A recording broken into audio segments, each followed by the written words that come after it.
Hello, everyone. Thank you for being here tonight and for giving me this opportunity. So you know by now my name is Nadine Ezzeddine. This is how we pronounce it in my own language, and that I'm Lebanese. Actually, yes, I came to Canada 2.5 years ago, almost, as a student. I joined the Master of Nursing program at Dalhousie. And I came holding 17 years of experience in the healthcare field, 10 of which were in senior leadership positions in hospitals. I assumed the role of a chief executive officer, of chief quality officer. But I left so many things behind, and I left 2 amazing daughters. And when people hear my story, they always ask me here in Canada, what brought you then to Canada? And my answer with a smile is, I came because I want to change the world. Now, just to clarify a couple of facts to be realistic, I don't hold supernatural powers. As a matter of fact, I'm a very vulnerable woman. And the change I'm talking about is specifically in healthcare, specifically when it comes to the healthcare delivery models, which I'm going to be talking about in a few minutes. And to do this, I need to convince you that I've got what it takes to achieve my vision. And to do that, I'm going to be sharing with you 3 short but related stories. So bear with me. The first story is my personal story with the changes I personally went through.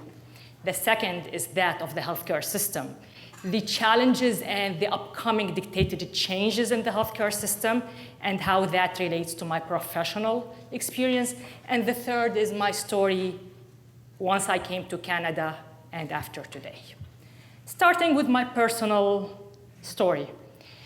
I grew up in Lebanon, spent up to my early years of my adulthood in a patriarchal community who expects a woman to be a follower, who expects the woman to live by their expectations of introversion, internal cohesion, denial, avoidance of the other, be it a different culture, a different ideology, a different religion.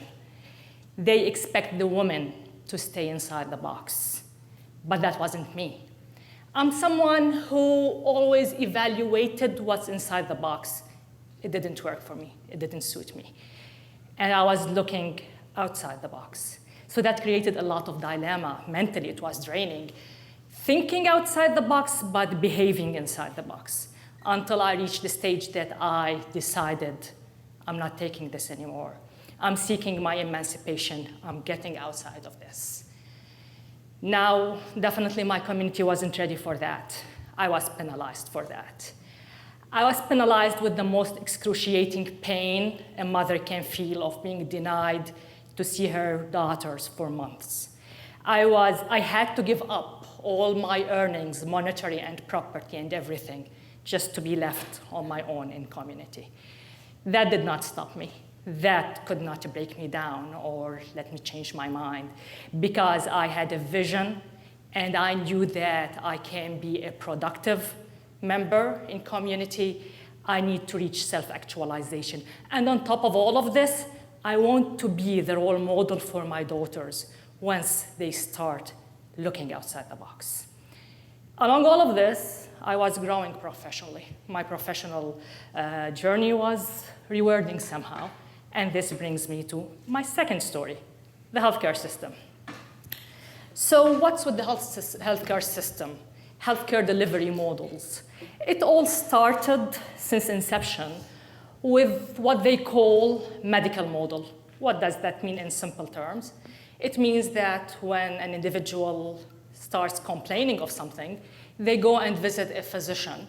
The physician decides on everything related to the plan of care, tells the nurse what to do, tells the pharmacist what to dispense, tells the physiotherapist what to do, and the patient has to go back to this physician, follow up with them.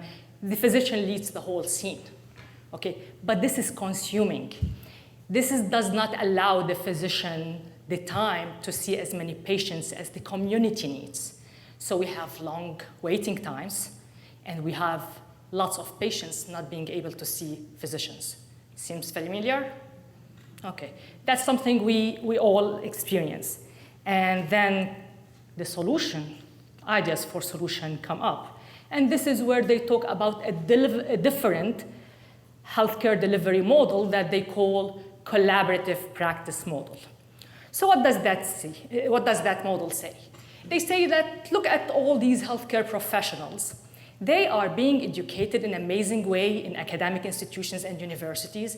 They are properly trained and skilled to take over so many of the tasks that this physician is doing.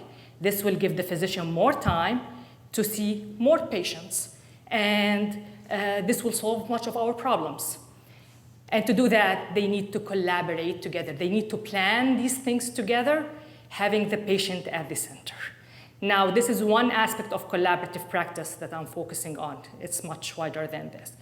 But that's the idea about collaborative practice. So what happened here in Nova Scotia when it comes to introducing collaborative practice model?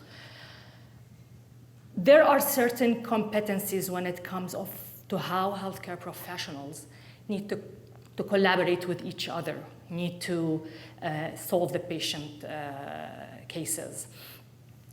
And what happened in Nova Scotia is that they taught healthcare professionals these competencies. They taught them during their university education, and they teach them in their practice setting. And they ask them to perform these competencies. Okay, how does this relate to me?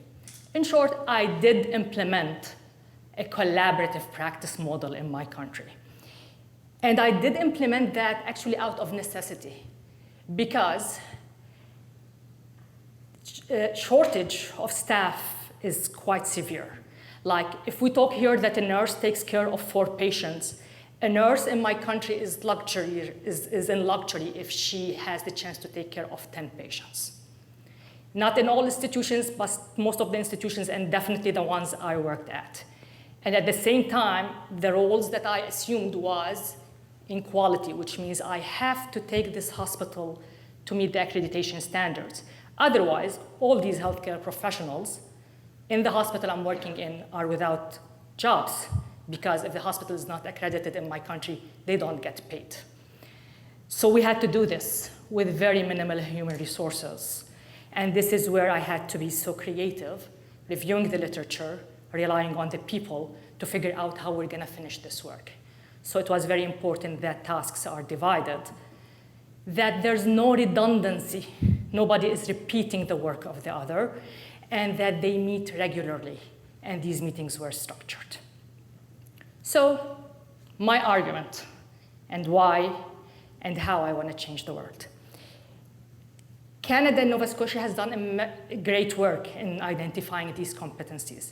My argument is that we need to create this structure within the healthcare system that allows these healthcare professionals to collaborate.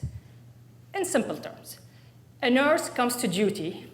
You might have heard that if you know nurses, and if not, I'm telling you, they work for 12 hours.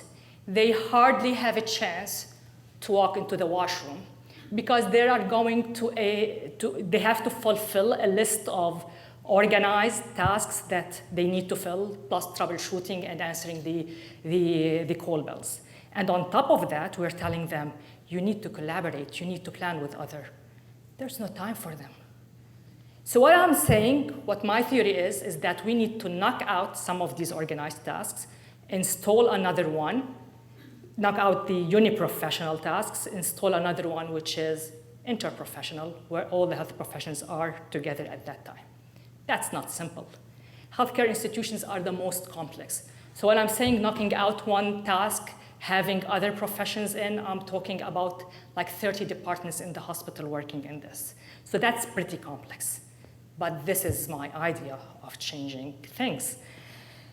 This is why I came to Canada for. To do the research, generate the evidence of how this model would best look like, and how to incorporate it in the system to change the life of our population. So what happened since I came to Canada? Am I still holding this dream? Frankly, it has been challenging, my journey in Canada. Not as easy as I thought it would be. but I've had a support that I've never had in my life in my country. I was selected early on in a program, Stay in Nova Scotia, which is a pilot program they select students from Nova Scotia universities that they want them to stay in Nova Scotia. That was a huge boost for me. Chantal was among the people who trained us in this Stay in Nova Scotia program. In this program, I was paired with an amazing mentor. And here comes continuation of Chantal's word. Anna Maranek is an amazing woman. She's been my mentor, my supporter, my biggest cheerleader, the shoulder I cried on oftentimes, and as she calls me, my friend. And in my education, I did have lots of support at Dalhousie. I did my thesis. I was supported by my professor. Dr. Sherry Price was my professor. I had all these supports. All these people believed in me, but I still could not get into the healthcare system because the system is so rigid. It's so impenetrable. To get a job into the healthcare system, I need my license because I'm international. A license that I started working on before I came to Canada. It's been 3 years up till now. I still haven't got my license. So with the 3 years and all this amazing support and all this vision, but on the other hand, I've got a couple of daughters who are waiting for me to take care of them. And when I reached the stage that I started doubting things, I started thinking and rethinking if I really want to resume and pursue my ideas, my dreams, or just give up on all of this or postpone this and go back to my country. Just a couple of weeks ago, I got an email from Dalhousie School of Nursing, and they offered me a job. Currently, it's a temporary, not the job that really puts me where I want, but it does connect me with people who have a similar vision to what I'm doing. And specifically, I'm very well aligned with my work with the center at Dalhousie. You might not know about it. At the School of Nursing in specific, it's called the Center for Transformative Nursing and Health Research. The vision of this center: generate evidence to inform policies and decision-making to transform the healthcare system. This is what I want. I want to generate evidence to inform how collaborative practice model will look like and how to integrate it to provide better care for the population. Perfect place where I am at and perfect location. And on top of all of this, I've been recently approached by the director of the School of Nursing, telling me at this stage that we really want to work together to keep you here at the school and get your daughters along. I need to mention that the biggest support all through have been my daughters, who were my cheerleaders all the way, who look so highly to me. And they already sent me endless messages since the morning. So by the end of the talk, did I convince you that I am in the proper place and I've got what it gets to change the healthcare system? Probably not. Did I convince you that I'm not giving up on my dream and on my passion, that I can contribute to collaborative practice models in healthcare? I hope so. That's what I wanted to achieve. Thank you.